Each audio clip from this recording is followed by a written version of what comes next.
I'm going to talk about how you can use elements in the environment around you to frame a painting like this one that I did in Artrage. So let's get into it. So, having found a new enthusiasm for Artrage with the publication of Artrage 6, I thought I'd come back to Artrage on the iPad. I wish they'd take some time and update this app, because it seems to me that it's been like this forever and it's not changed. There's Procreate doing lots of things and bringing out lots of new features all the time, and Artrage just don't seem to be doing it with the app the same way that they do the full-blown PC app, Apple Mac version. So if you're watching this Artrage, a few updates to the app would be much appreciated, because it is an absolutely brilliant app.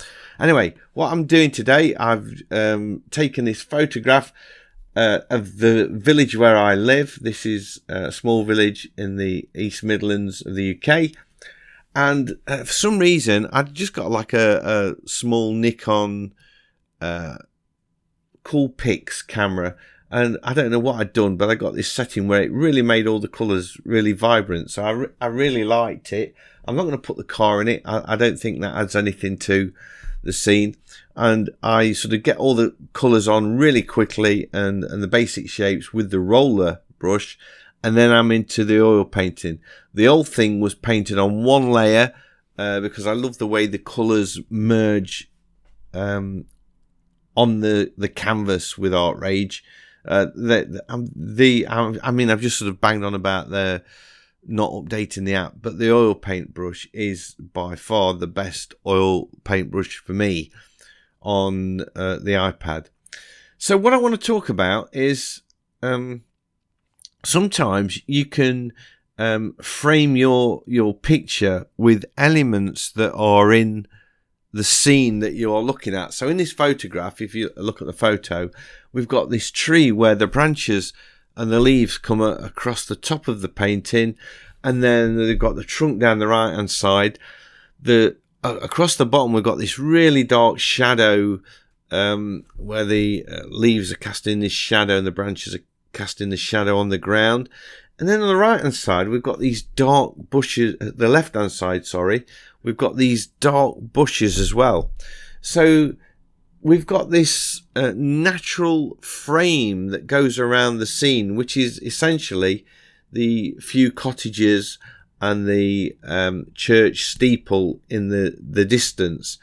And it was I saw it in the photograph, so I took the photograph. I took 2 or 3 of this, a few in portrait mode as well as landscape. But I decided to do the landscape one. And just by taking those elements, you can frame a scene and make it look a lot more exciting, I think, than if I'd have just painted the cottages without that tree in it and then without the shadow. I think that adds so much more to it. It adds a lot of depth. You've got distance because you've got this tree that's sort of looming right in front of you as though you're standing under it. And you can also imagine the coolness of the standing there, maybe a little bit of a breeze. And then in this bright sunshine, you've got these cottages and the light, the way it's sort of bouncing off all of the off the grass and off the edges and the tops of the trees. So the old thing helps as well as framing this scene. It tells the story as well of how bright and sunny it is, which just wouldn't have happened without that tree, without all the foliage across the top of the painting and the shadows at the bottom and the edge on the left hand side. So that's kind of what I wanted to talk to you about, framing the painting.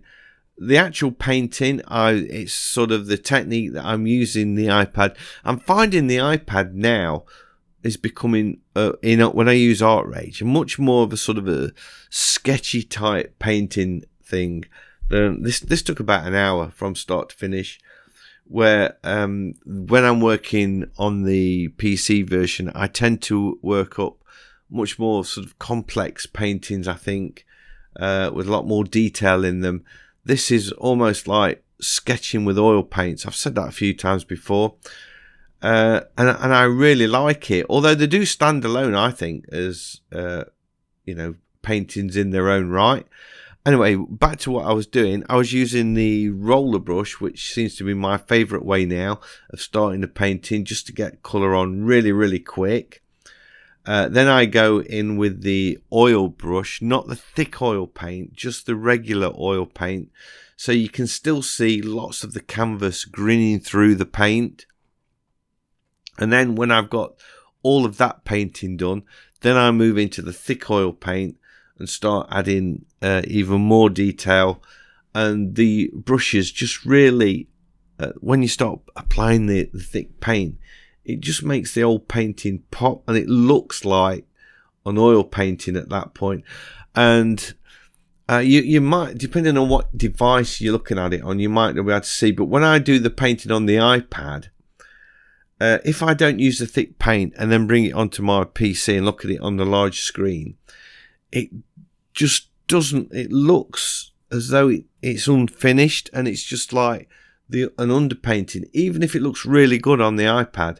But as soon as I start putting the thick oils on, when I get onto the PC and look at it, it looks great. It just doesn't need anything else. So whenever I'm using the oil paint, I'm always going to be using the thick oil paint. I think that's what where the strength is in Artrage, and that's what makes the paintings look so painterly and so finished on the iPad. It's not the same on the PC because you can see a much larger area, and I don't necessarily need to be using the thick paint to get a quality painting as I would on the iPad. And I'm only talking about oil paints, because if I'm using charcoals or watercolours, it's an whole different ball game, and it's just different.